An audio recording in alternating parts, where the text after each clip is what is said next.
Good morning, everybody. So, Annie is finally back after a couple of weeks of dealing with a flu or something. So she's going to try and stick with us at least through the stick part of this. All right? So she's coming back slow.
And the other side.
Lee circles.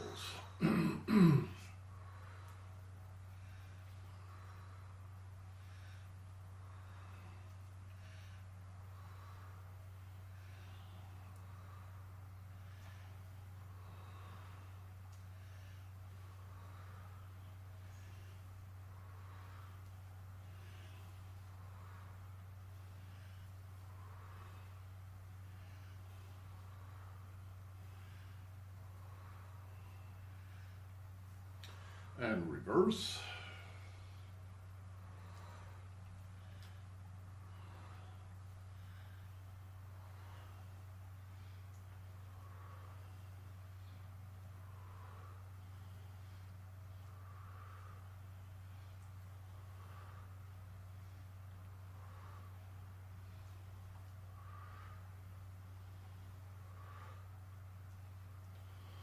And shoe circles.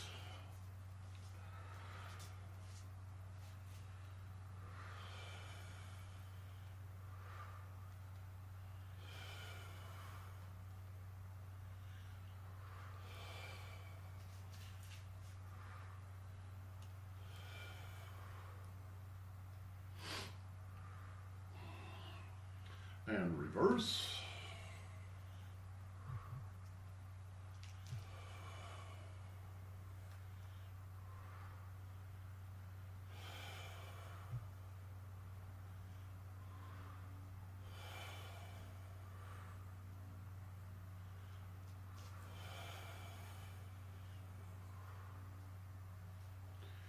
And ping circles.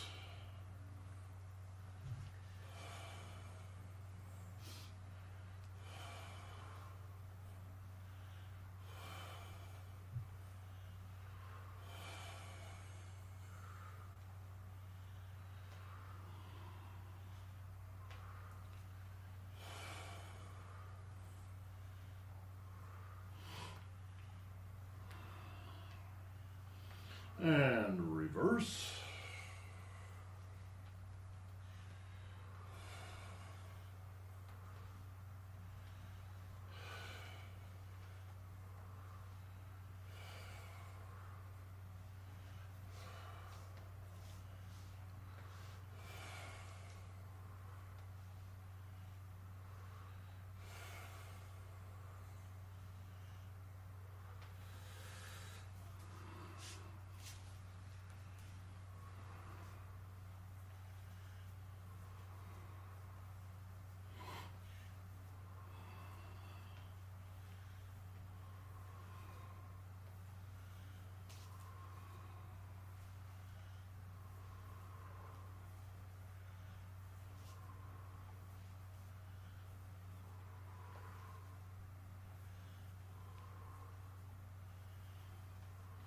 And reverse.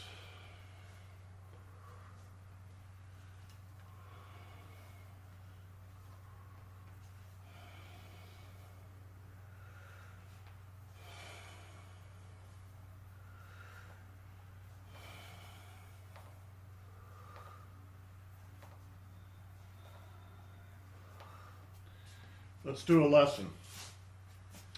Grab the stick with your palms upward. Touchy. Grab the stick in the middle. Palms up. Touch your hands together. Good. So now you got a hold of the stick. The stick is going to drop all the way from underneath your chin, all the way down to the base of the spine. Now you don't want to stretch your arms down. You just be comfortable about it, right? So you let go with your left hand and just let the stick drop. And then shoot your left hand under your right hand, all right? Between the right hand and the stick, all right? Right under your right hand, and grab the stick again. Then let go with the left. One more. Hold on to it with the right hand. Let go with the left hand. Goes all the way down. Just drops down like this. Nothing tricky about it. I go ahead and cross my wrists. So that's one whole movement is I cross my wrists, and then the the left hand is where it needs to be. All right, so the stick is just going to drop all the way down like this. Very simple. Start under your chin. All right, let your elbow stay right where it is. Don't move your elbow. Just let this drop. Good. Now, as Annie was saying, cross your wrists. Your left hand goes under your right hand and grabs the stick. Now let go with your right hand and bring it back up again. All right? Let go with your left. Let go with your right. Let go with your left. Let go with your right. All right? Now, once you get that, and this takes a couple of weeks, it takes a few sessions to get this. Once you've got that basic idea, then what you want to focus on is the trunk, not the hands. So the whole trunk is circling. Circle. Circle. Circle. All the way from the chin. All the way down here. 1, 2, 3, and then grab it. And all the way back up. Down, up, down, up, down, up. Okay. All right, like this. And reverse.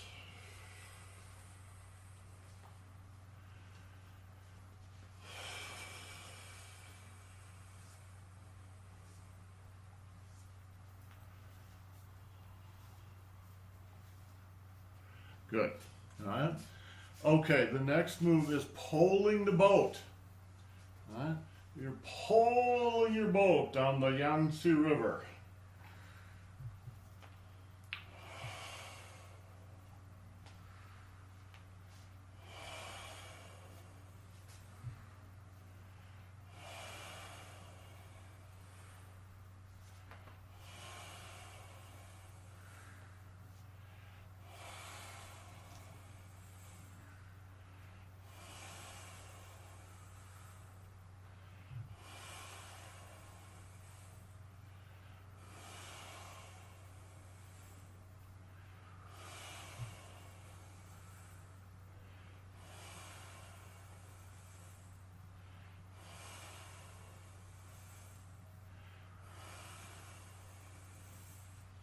Now you may remember last week we were talking a little bit about the knees.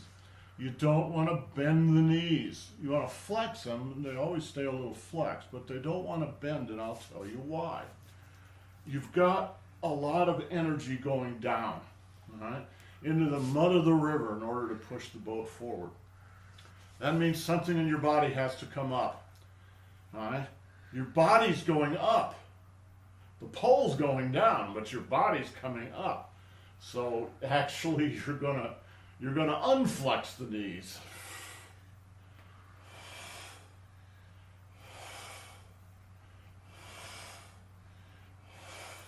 When your pole goes down, the chi in the body comes from the base of the foot and goes up to the top of the head. So if you bend your knees, you're actually fighting against that. All right? You want the energy to come up to the top of the head. Top of the head. Top of the head.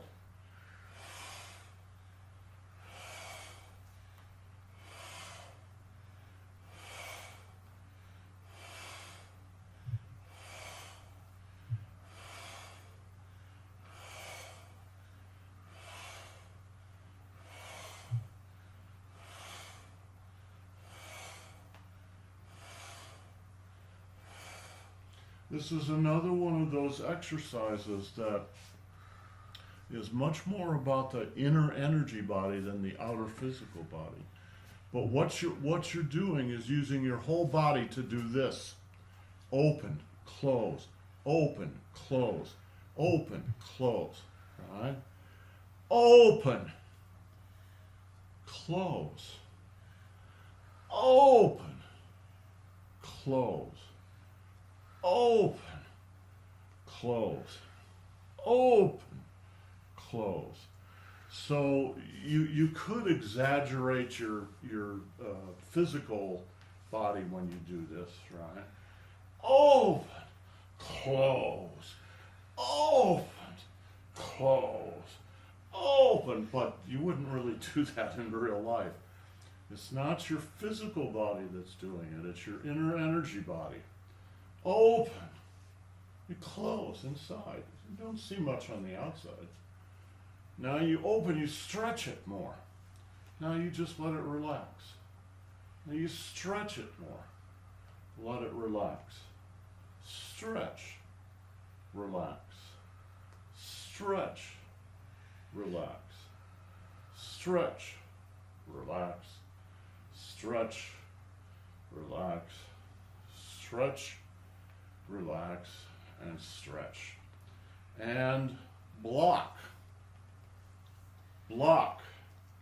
Stretch, relax. Stretch, relax. Stretch, relax. Stretch, relax.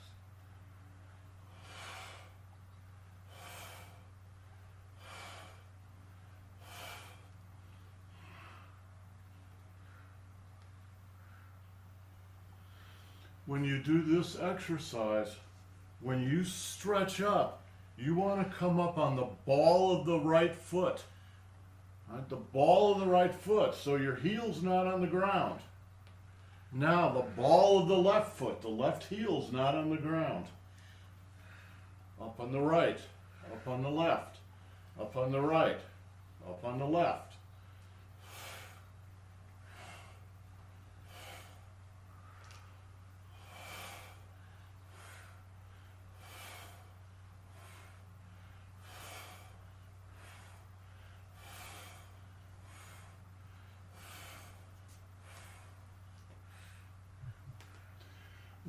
In this exercise, when you push the stick up, you're not pushing it with your arms.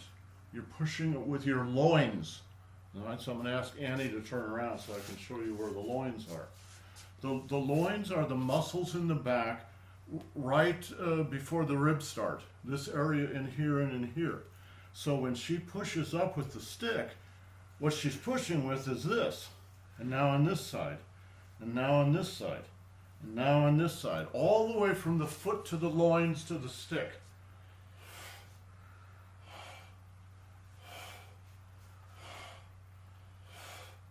Shoulders and elbow are very relaxed.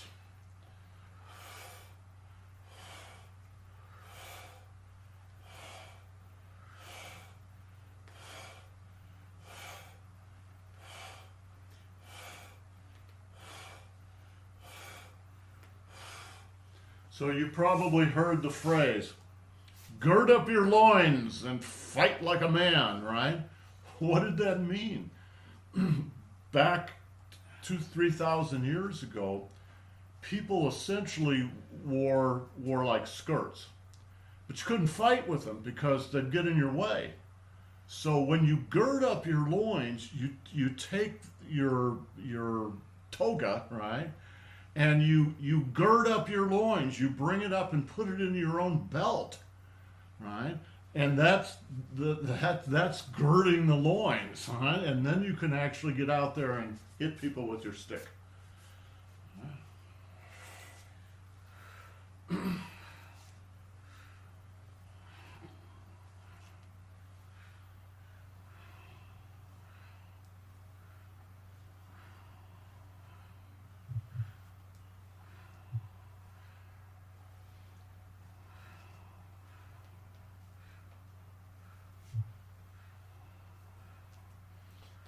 And then row your kayak.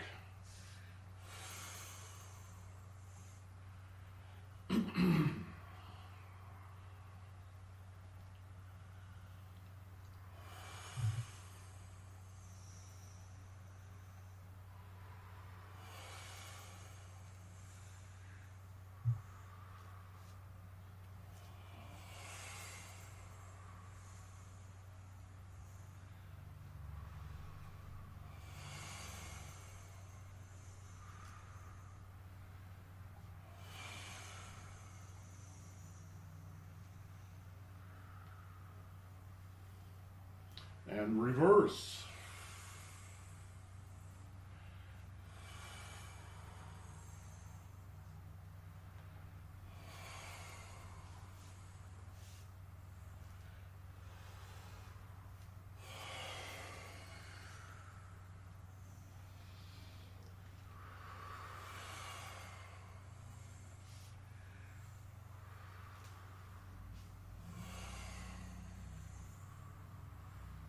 And good.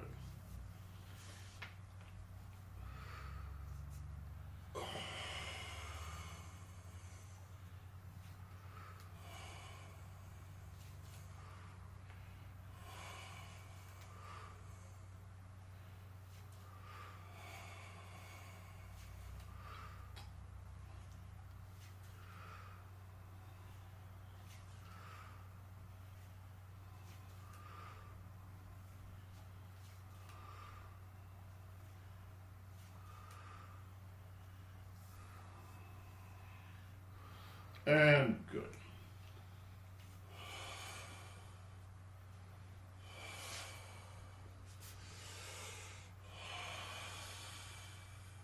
Okay, you can put away your stick.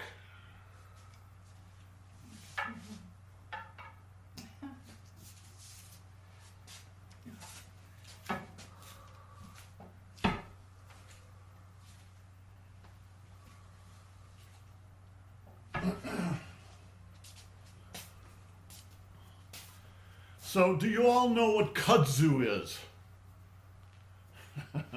If you live anywhere near the South, you're going to know what kudzu is. Annie grew up in the South, so she knows what It makes great forts. makes great forts. What kudzu is. Kudzu is not native to the United States. It's Chinese. It's an Asian plant. And it was brought to the United States as a decorative plant. Only they didn't realize it was going to take everything over. And it literally, there are places in the South where you literally can't even see the trees because it's all covered in kudzu. Why am I bringing that up? It's because I want you to know, and I wish Genevieve and Christine were here, when you don't feel well, don't practice. There's a reason for that, and it has to do with kudzu, right? Your body works and protects itself and heals itself by a process of compartmentalization. That is, if you get a respiratory infection or a flu or something, to a certain extent, it's going to compartmentalize that. And by that sort of isolates the infection from the rest of the body, and then you go through your healing process. And when you're doing that, you shouldn't interfere with that from the Qigong point of view. Meaning you don't want to mess up the compartmentalization. So it's exactly the same thing as what happened with kudzu. The kudzu should have stayed in Asia, where it was part of their regular ecology. When it was moved to the United States, it no longer has its natural. It's no longer in its natural place, and it just causes a lot of trouble. And the same thing happens with your body. When your body's healing itself, leave it alone. Give it a chance to heal itself up. And that's true even if you're just mentally all stressed out. Right? Just relax and give yourself a day or two or three or a week. Annie took 2 weeks to get over this flu that she had. It was kind of a nasty flu, and she's had like 10 inoculations over the past 2 years. We both have. And every day she would say, "Oh, I want to go practice," but then when it came to it, she didn't feel good, so she didn't practice, and that's exactly right. Don't force yourself to do things that you shouldn't be doing. Just take care of yourself. Okay, let's do head turns.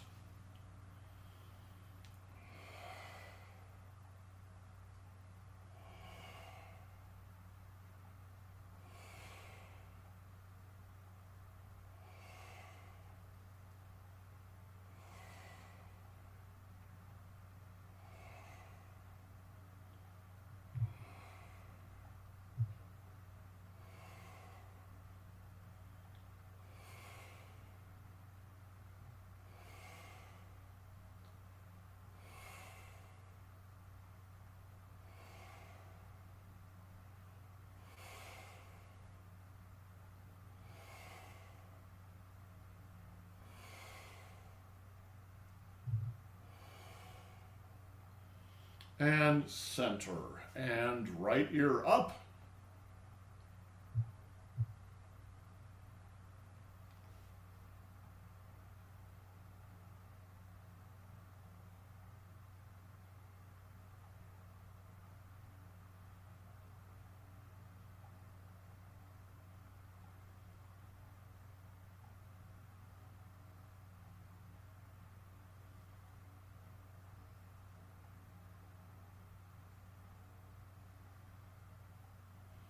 And relax, and left ear up.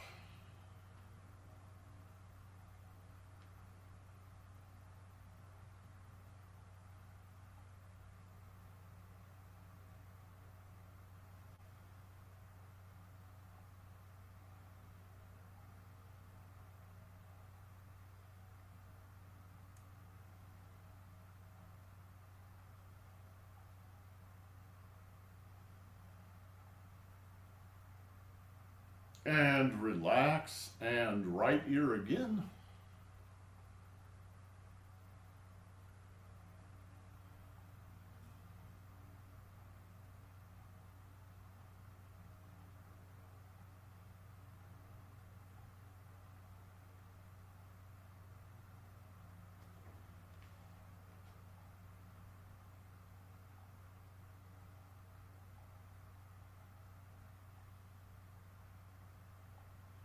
And relax, and left ear again.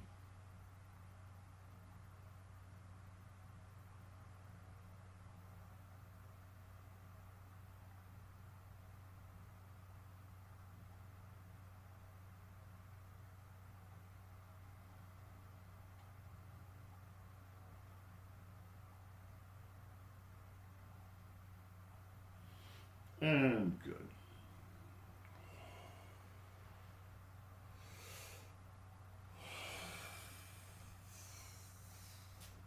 So I completely forgot to say something when I was talking about why you don't want to practice when you don't feel well. The entire point of Qigong is to open your body up. Right? You're opening everything up so that Qi can flow through every part of the body. But if your body's busy trying to close itself down in order to heal yourself, now you're fighting against yourself. And you don't want to do that. You want to cooperate with the body. The body's smarter than you are. All right? So when you're when you're not feeling well, especially if you have an acute illness like a flu or a cold, just relax and let yourself rest, because that's what the body wants to do. Don't fight it. Okay, head rolls.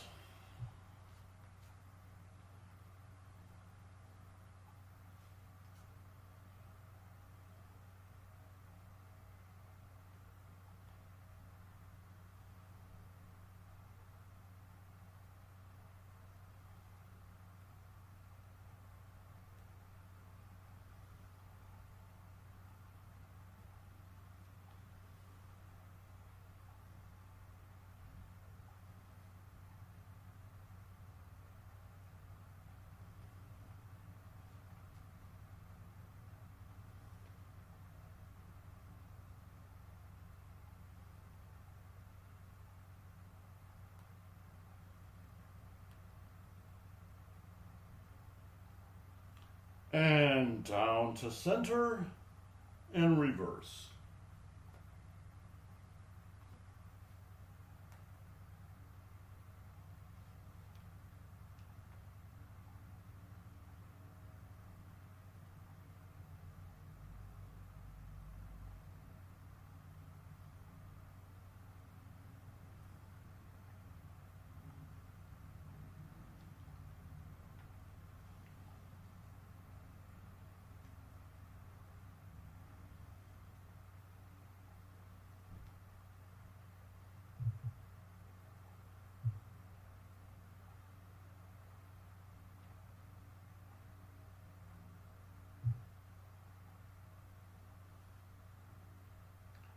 And down to center and back up. Forward spinal wave.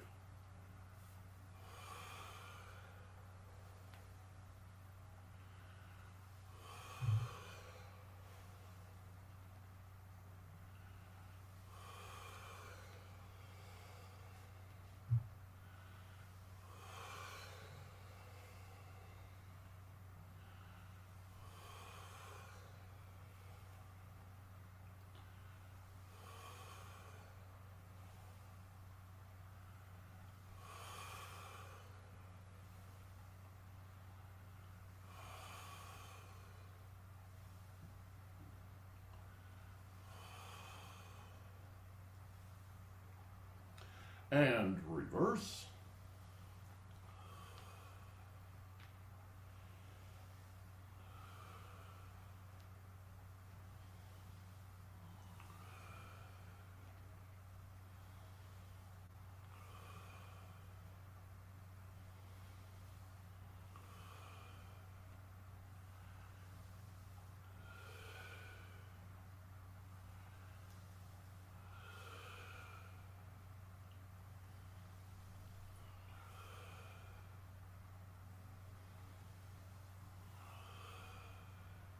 And good.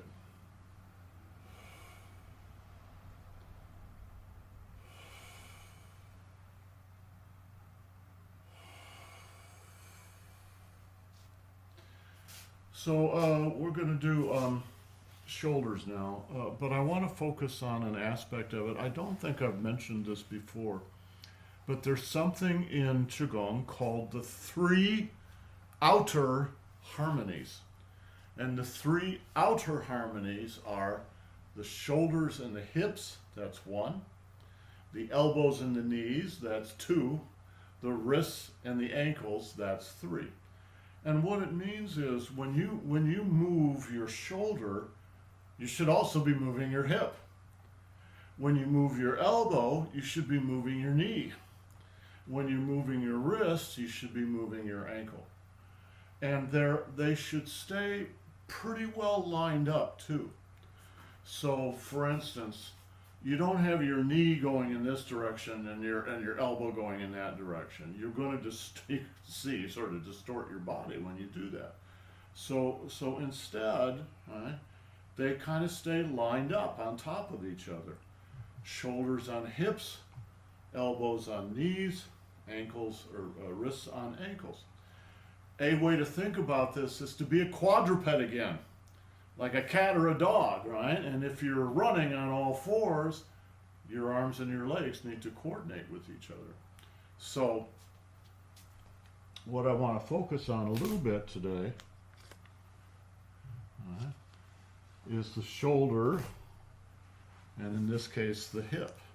All right? So if I'm going to roll my shoulder, it's not isolated from the rest of my body. Right? My hip, I'm going to use my hand here to describe this. My hip is also rolling. Hip and shoulder roll.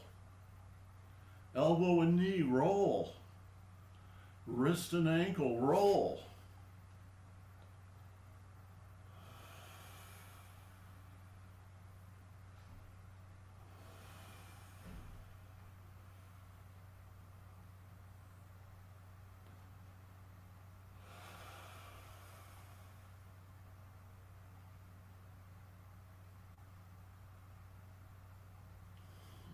And reverse. Right. Now my hips rolling backward.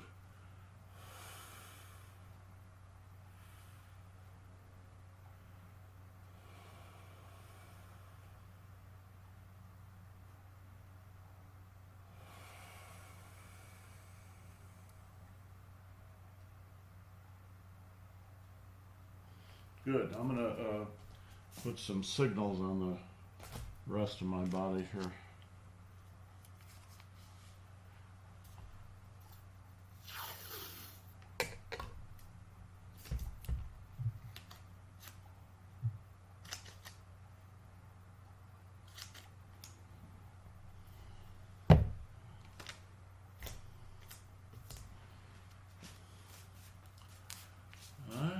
And the left side, reverse, right?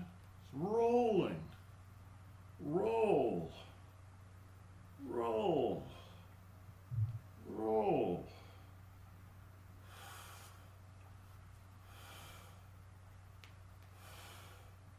The shoulder's rolling, the hip is rolling.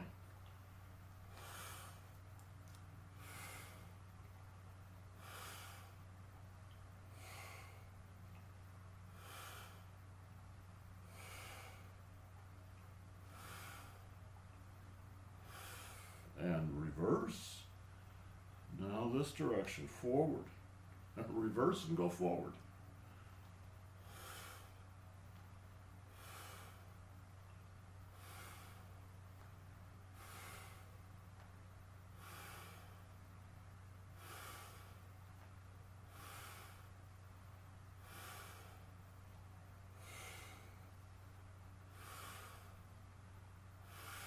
Okay. Feet side by side. Now we're going to do alternates. All right? So let's say the right side, everything rolls. And now on the left side, everything rolls.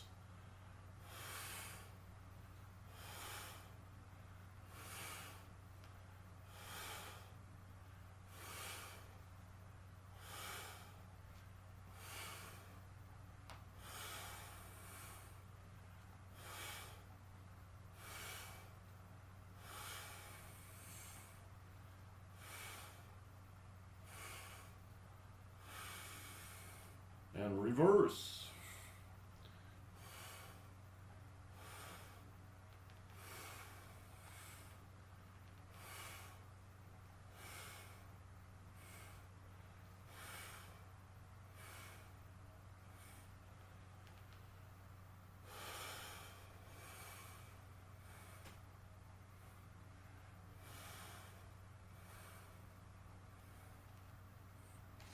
And double.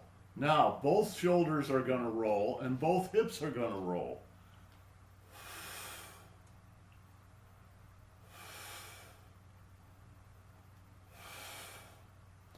And rolling backward.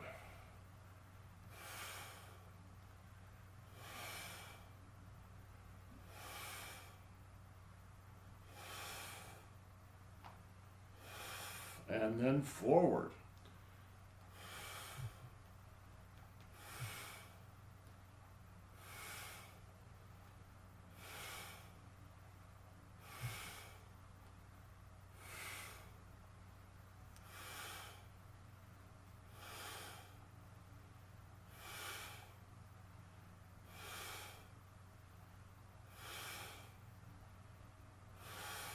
and good.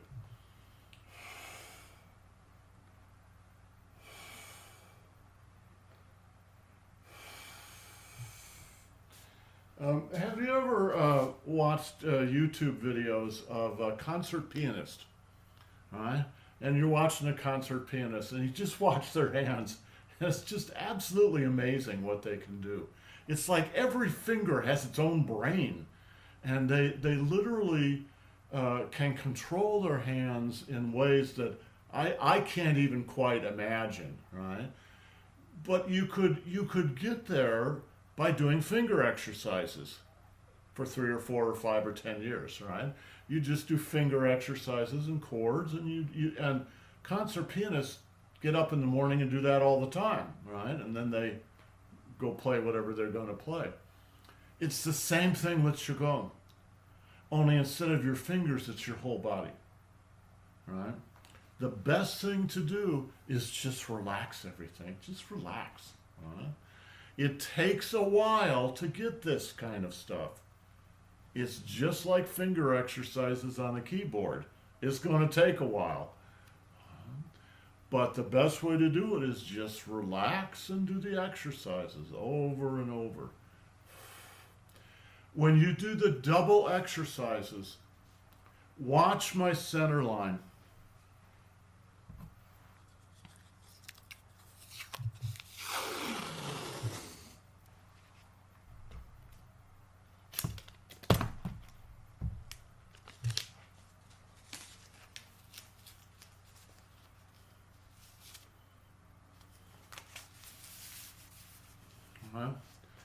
Watch the center line.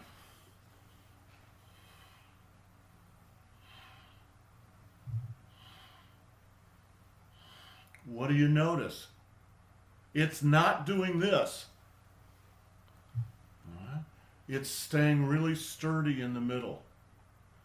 Because the parts that are moving in the body need something strong to play off of. That's true for every exercise. Watch.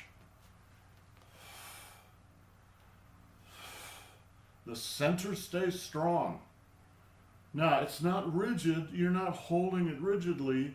You're just paying attention to the fact that you're like a tree. This is like the trunk of the tree, and then the arms and the legs are like the roots and the branches. Right? The trunk has to be strong. Or reverse.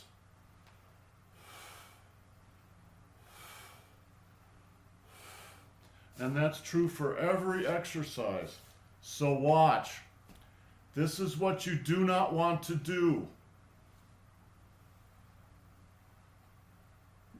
You're looking around, you're watching the birds, you're talking to people, you're paying attention to everything else except what you're doing. All right? When you do these exercises, you pay attention to your center line.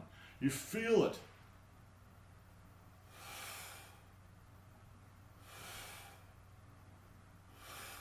It's the relationship between the parts that are moving and the parts that are not moving.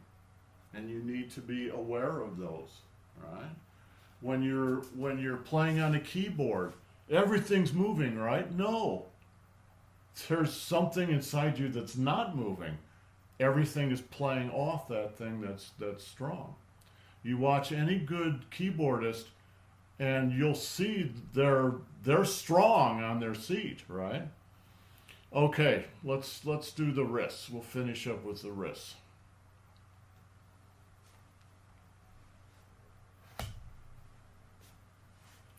There's the Dan Chen. Right? The Dan Chen is doing this.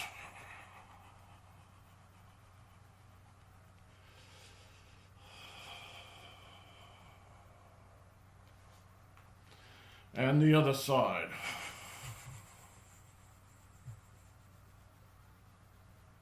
And double.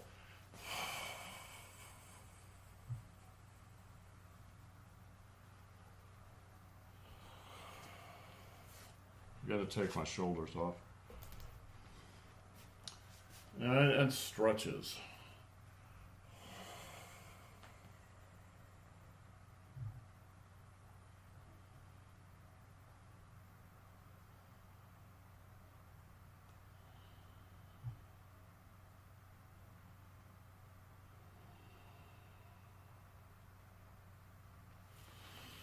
And the other side.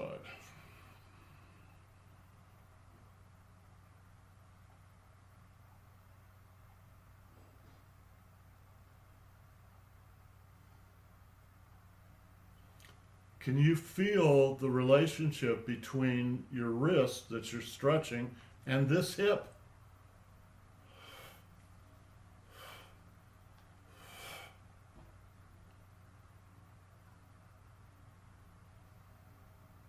It's because your weight is on the right side. And now the left side. Now between here and down here.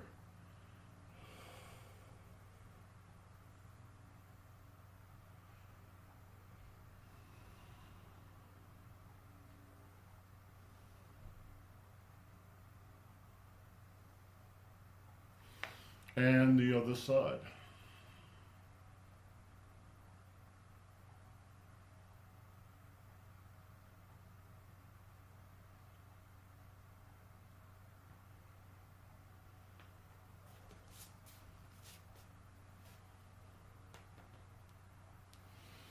And relax your wrists.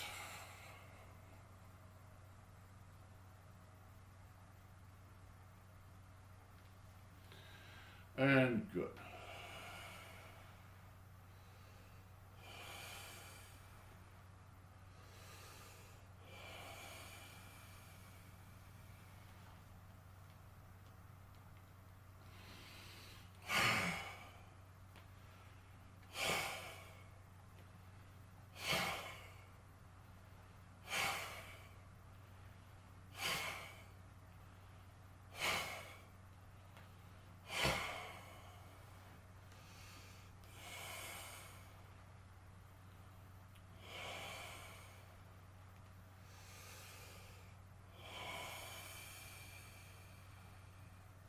And touch the earth.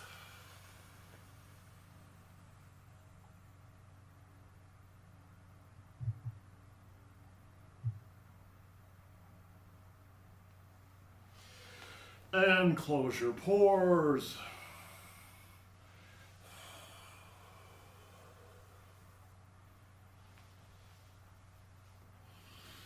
Salute our masters. And salute your classmates. Thank you, everyone. Guys, have a great day. We'll see you tomorrow. Ciao.